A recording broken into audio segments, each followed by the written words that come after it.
Good evening, everybody. James Hancock here. I'm back to discuss the season premiere of The Outsider, based on the novel by Stephen King. HBO unveiled the first two episodes back-to-back tonight, so if you have not seen both episodes, I should forewarn you that I'm going to be discussing both episodes. Also, before I say anything more about the show, I should give you a heads up that I listened to the audiobook of The Outsider, read by Will Patton. So while already I can tell that the show has streamlined Stephen King's text in a big way, I know where the story is going, but in this review I promise not to discuss any details from the book unless those ingredients were explored in tonight's two episodes. But as far as what happened in the first two episodes, that's all fair game. But let's start with the overview. The Outsider was adapted into a show by author Richard Price, who wrote the first 5 episodes as well as the season finale. Stephen King has a ton of respect for Richard Price in that he's written a ton of TV over the years, but he's also a pretty famous novelist in his own right, with books like The Wanderers, which was adapted into an amazing movie by Philip Kaufman back in 1979. The big surprise for me tonight was in learning that Jason Bateman, who plays Terry Maitland, he also directed the first 2 episodes. As one of the most likable actors around, I think Bateman was perfectly cast as Terry, but as it turns out, he was a fantastic choice for director as well. And after a brief glance at IMDb, I saw that he's directed a bunch of episodes of Ozark, so I'll most likely be getting caught up on that before the next season, but let's stay focused on The Outsider for now. So far, I really like what I've seen, perhaps even more so than the book. I'll admit that I found the book to be enjoyable and appropriately mysterious, but I wouldn't necessarily include it among my favorite Stephen King books. For me, his great period is really the late 70s to the early 90s thereabouts, but I'm always open to reading anything he's written from any era. What's interesting to me is how the show's already eliminated one of my biggest complaints of the book, which I just found to be too long. At this point in his career, Stephen King probably doesn't necessarily need or want a lot of people editing or condensing his material down, but just by virtue of condensing the story to the television format, I'm amazed at just how much faster and quicker the pace is and how far we are into the story after only 2 episodes. Furthermore, I thought the second half of the book was far stronger than the first, so we're essentially getting to skip ahead to all the good parts. But what we're dealing with initially is a straight-up old-fashioned police procedural. This time last year, HBO gave us Season 3 of True Detective, so perhaps HBO's decided that from now on, January is a great time for murder mysteries with a hint of the supernatural. Also in 2018, HBO had Sharp Objects. I feel like HBO is just becoming a great home for murder mysteries, period.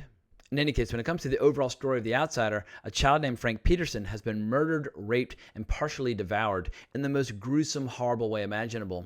And all physical evidence and eyewitness testimony points to Terry Maitland, a family man, an English teacher, a softball coach. Basically, your all-around small-town good guy that everybody likes. But what should be a slam dunk for Detective Ralph Anderson turns out to be nothing of the kind, in that there's also evidence that Terry wasn't even in town the day that Frank was murdered, and that he was 70 miles away at a conference about whether or not to ban certain books in schools due to controversial subject matter. The question remains, how is it possible that a man could be in 2 places at the same time? But due to human error and bad judgment, Terry's immediately tried in the court of public opinion, and before his arraignment, he's shot dead by the brother of Frank Peterson. Ralph stops the shooter, but with his dying words, Terry tells Ralph again that he's innocent, leaving Ralph with this unbearable guilt that not only is a presumably innocent man dead, but also that whoever killed Frank in that horrible fashion is still on the loose. It's just a fantastic premise for a show, and so far, I think the show has done a lot of things right with the material. I love the overall look of the show, specifically the color palette and the use of shadow. Everything about this world just feels grim and hopeless. I really enjoyed the opening scene where we see Frank Peterson's body being discovered. There's no dialogue, just classical music and horrific imagery, as the show tells us everything we need to know visually instead of with dialogue. But the secret weapon of the show so far is Ben Mendelsohn as Ralph Anderson. If this is your first time seeing him, you might be surprised to hear that he's from Australia. But I love the accent he's using for this role. I worried for a while that he's going to end up being typecast as villains from here on out due to his role in The Dark Knight Rises, as well as Rogue One, a Star Wars story. But I've been loving him in the comedic role, Talos in the MCU, and with this role, he's proving that his range as an actor is just incredible. His character has so much darkness and sadness in him due to the premature death of his son Derek. And for me, the most moving scene of the 2 episodes so far was listening to Terry tell Ralph about teaching his son how to bunt. He got so good at it that he went from being the laughingstock of the team to earning the nickname The Pusher. And the scene honestly just gave me chills. But because of his grief, we see how Ralph is initially blinded by emotion and hatred for a man that he trusted with his son, one of the reasons he rushed to have Terry arrested publicly in the most humiliating way possible, a move he's already come to regret. I also really enjoyed seeing the investigation in the first episode told out of sequence, intercut with the arrest of Terry. While the cops are thrilled to have so much evidence against Terry, we as the audience hear the first alarm bell that there's something very strange afoot, almost as if Terry very deliberately left a trail of breadcrumbs leading right to him. He let a girl see him with blood streaming down from his mouth. He left the van that he used to pick up Frank to be discovered in the parking lot at a strip club. This is a man who wanted to be caught, and yet anytime we see Terry in real time, he very convincingly protests his innocence. All around, this is very solid, slow burn storytelling. But best of all is the amount of restraint the show has shown in revealing the truly dark and diabolical ingredients of the story. When cops are raiding the Maitlands' home for evidence, we see a mysterious hooded figure taking it all in, with their face incredibly difficult to see. We see this figure again after Terry's shot, and we get a slightly better look at their face, one that appears to be horribly deformed, but if you blink, you'll miss it. And furthermore, we have the additional mystery of one of Terry's daughters tormented by nightmares of a man looking at her in their home. This is disturbing stuff that goes above and beyond conventional cop shows. And for folks who really enjoy watching cops do their thing, there's plenty of great detail to sink your teeth into. The big mystery we're left with right now is the connection between the stolen van that was used to kidnap Frank and the Maitlands. For reasons that remain unclear, this stolen van was in Dayton, Ohio on the same day that the Maitlands went there to visit Terry's senile father. And while at the hospital, Terry got this strange cut by accident from a nurse who was working there at the time. And then in spite of the Maitlands flying home, the van somehow managed to end up in their hometown as well after being ditched by the kid who initially stole it. For Detective Ralph Anderson, this is damn peculiar stuff.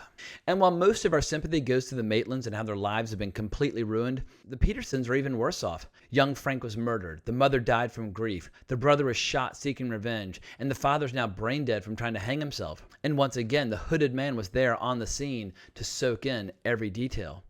So many lives in this small town have been forever altered, and the story's just getting started.